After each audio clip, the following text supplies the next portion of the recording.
Hello everyone. मैं हूं doctor Ram और आप देख रहे हैं बीटीसी स्टैंडर्ड। तो चलो शुरू करते हैं गवर्नमेंट मनी का लास्ट चैप्टर, जिसका नाम है Britain would and government money record. Okay, इसका ट्रैक क्या है? तो अगर आपने किसी काम की वजह से या बिजी होने से पिछले 4 वीडियो नहीं देखे होंगे, तो कंक्लूजन के तौर पे आप इस वीडियो को देख सकते हो और अपना इस चैप्टर का टोटल एक एनालिसिस इस वीडियो में हम करेंगे। ओके, तो अभी इससे पहले हमने देखा गोल्ड स्टैंडर्ड क्यों छोड़ा, मॉनेटरी नेशनलिज्म क्या था, फिर एक-एक करके हमने चारों वीडियो यहाँ पे डिस्कस किए। आज हम डिस्कस करेंगे ब्रिटेन वुड सिस्टम, यानी कि अमेरिका के सुपर पावर बनने का जो जहाँ से नींव रखी गई वो थी ब्रिटेन वुड।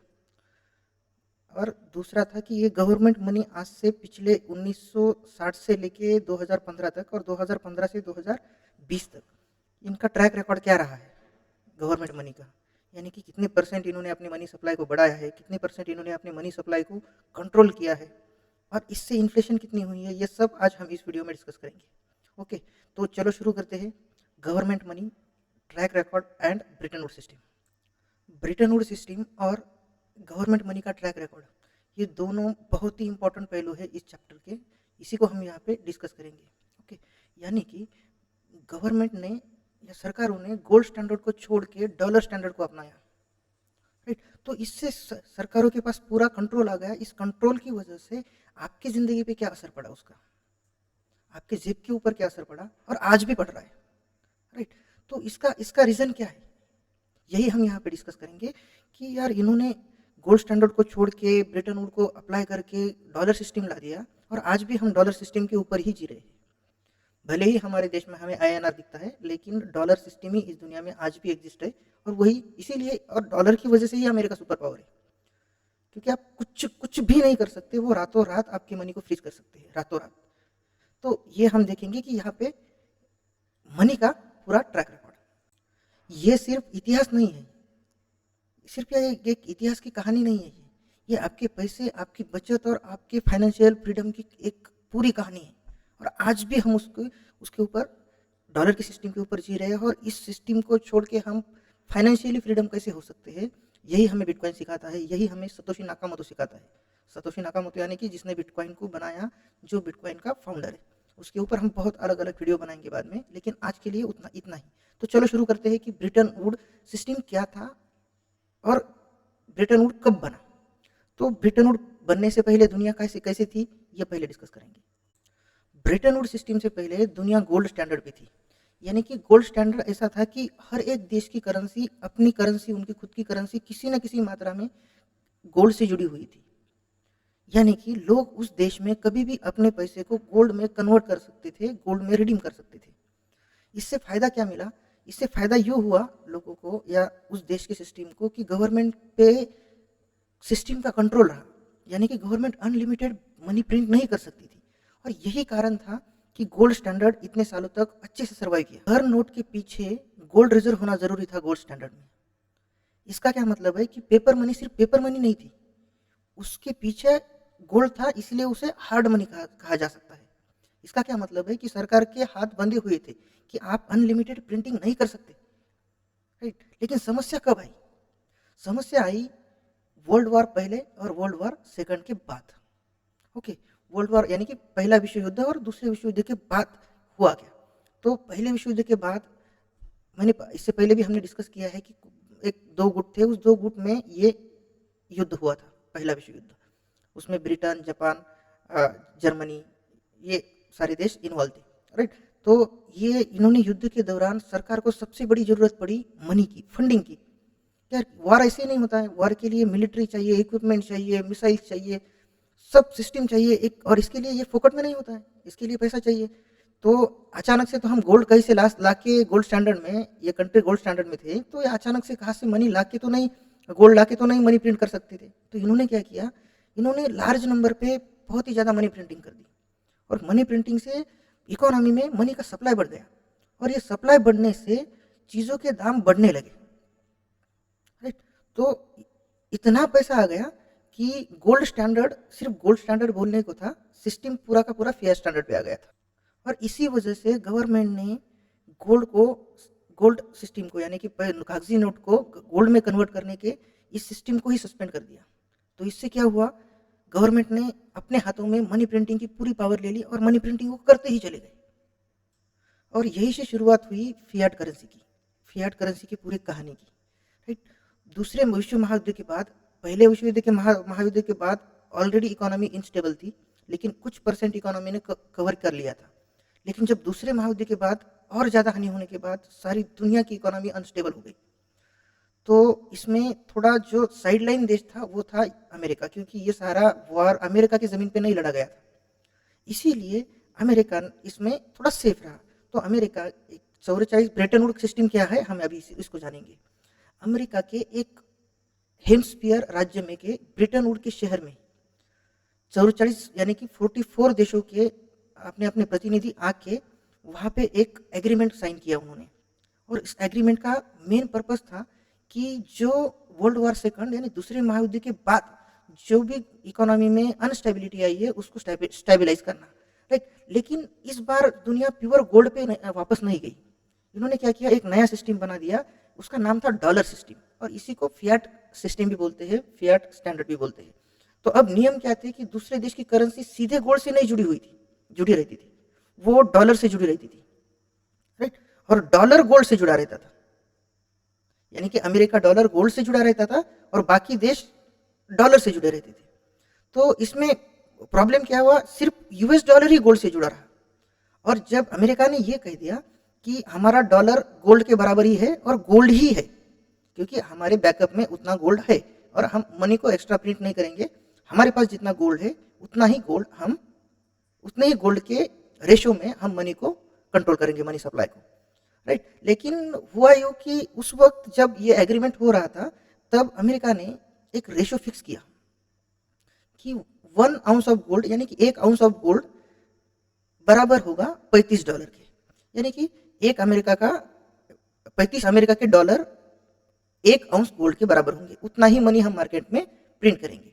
तो इससे अमेरिका का जो मैसेज था वो दुनिया के लिए वो क्या था कि हमारी करेंसी कंप्लीटली गोल्ड बैक्ड है। और बहुत सारे देशों ने इस बात को मान भी लिया, यानी कि ऑलमोस्ट देशों ने इस बात को मान लिया कि हाँ, हम डॉलर को हम गोल्ड के बराबर में मानते हैं। और मानना ही पड़ता सारे देशों को, क्योंकि उस वक्त सबसे ज़्यादा वर्ल्ड में से सबसे ज़्यादा गोल्ड का रिजर्व अमेरिका के पास था। और वर्ल्ड वॉर सेकंड के बाद, दूसरे महायुद्ध के बाद अमेरिका की इकोनॉमी बहुत फ्लरिश की थी और एक अमेरिका सुपर पावर बनने की ओर चल पड़ा था। लेकिन असली खेल कब शुरू हुआ, जब पूरी दुनिया को ट्रेड के लिए डॉलर की जरूरत पड़ी। मतलब अब अगर आपको किसी भी देश के साथ कुछ भी ट्रेड करना हो तो आपको अमेरिकन डॉलर चाहिए। लेकिन धीरे धीरे अमेरिकन गवर्नमेंट ने जितना गोल्ड था उससे कहीं ज़्यादा और डॉलर प्रिंट करना शुरू कर दिया। यानी कि अमेरिकन फेडरल रिजर्व के पास, अमेरिकन प्रेसिडेंट के पास इतनी पावर आ गई कि अभी दुनिया को तो आदत लग गई कि गोल्ड यूज़ करना है ट्रेड के लिए, क्योंकि गोल्ड के पीछे हमारी, मतलब डॉलर के पीछे हमारी गोल्ड की बैकिंग है। तो पूरी दुनिया को आदत लग गई कि हाँ, यही करना है, अभी डॉलर को ही यूज़ करना है। तो इन्होंने क्या कर दिया, धीरे धीरे गोल्ड के रिजर्व से भी ज़्यादा मनी को प्रिंट करना शुरू कर दिया।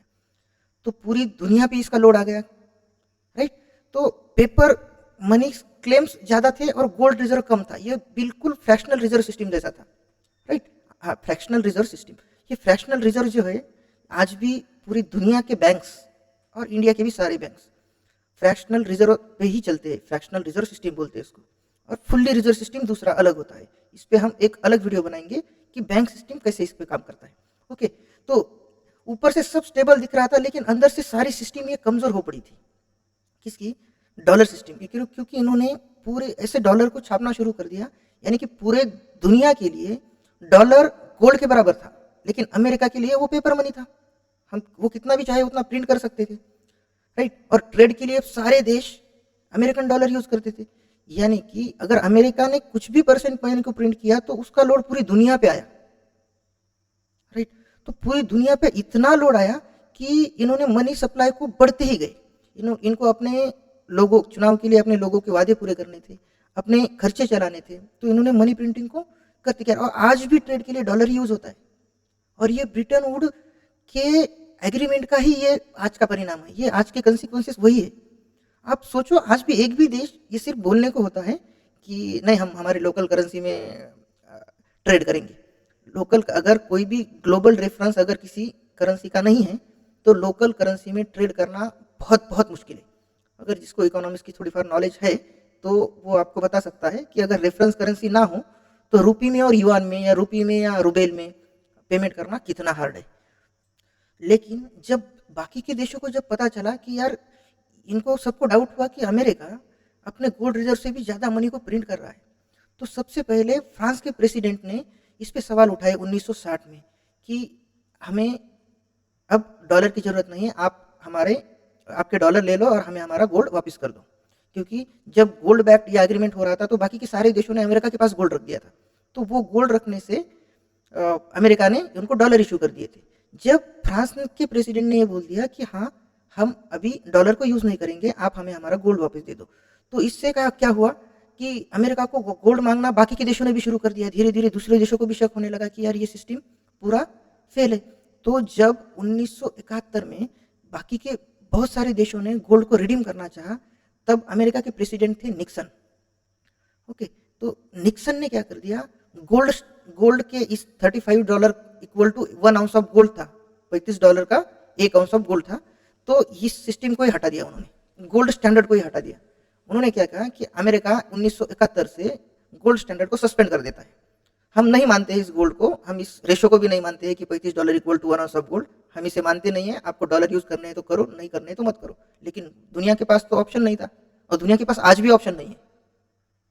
बताओ मुझे कि डॉलर छोड़ के कौन सा ऑप्शन है, आज भी ऑप्शन नहीं है।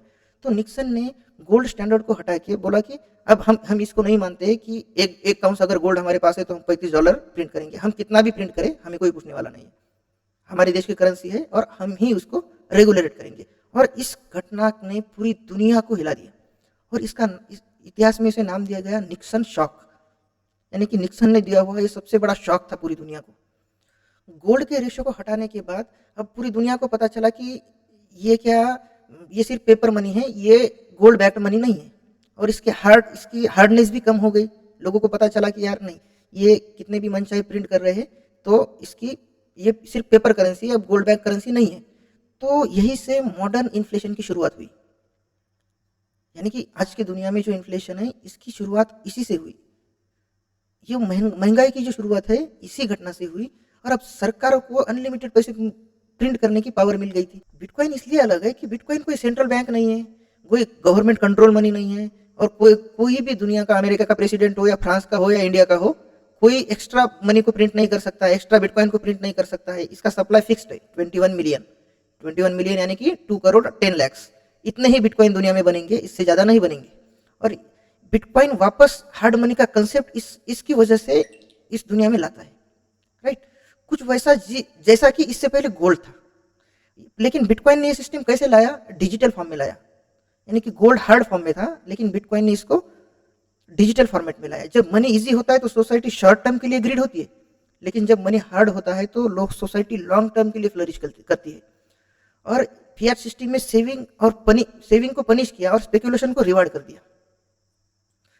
यानी कि कंक्लूजन के तौर पे अगर हम इसको कंक्लूड करें इस चैप्टर को, तो फिएट सिस्टम ने सेविंग को पनिश किया, राइट, और स्पेकुलेशन को रिवार्ड कर दिया।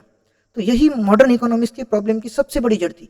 यानी कि गोल्ड स्टैंडर्ड, ब्रिटेन वुड के बाद गोल्ड स्टैंडर्ड पूरी तरह खत्म हो गया, और 1971 में निक्सन शॉक के बाद पूरी दुनिया गवर्नमेंट मनी पे आ गई, दूसरा कोई चारा नहीं था। तो इससे हुआ क्यों, इन्फ्लेशन, डेब्ट, क्राइसिस ये होते गए, तब से लेके आज तक होते ही रहते और आज भी हो रहे हैं। ओके, तो सैफुद्दीन अहमद का मानना है कि इसका एक सोल्यूशन हो सकता है, और वो है बिटकॉइन। और ये क्यों हो सकता है, क्योंकि बिटकॉइन सभी चीजों को बिटकॉइन ने कवर किया है जो इतिहास में भी हुई है और जो आगे भी हो सकती है। इसीलिए बिटकॉइन इस पूरे सिस्टम का एक सोल्यूशन बन सकता है। ओके, तो इस वीडियो में हम इतना ही बात करेंगे। चलो मिलते हैं नेक्स्ट वीडियो में।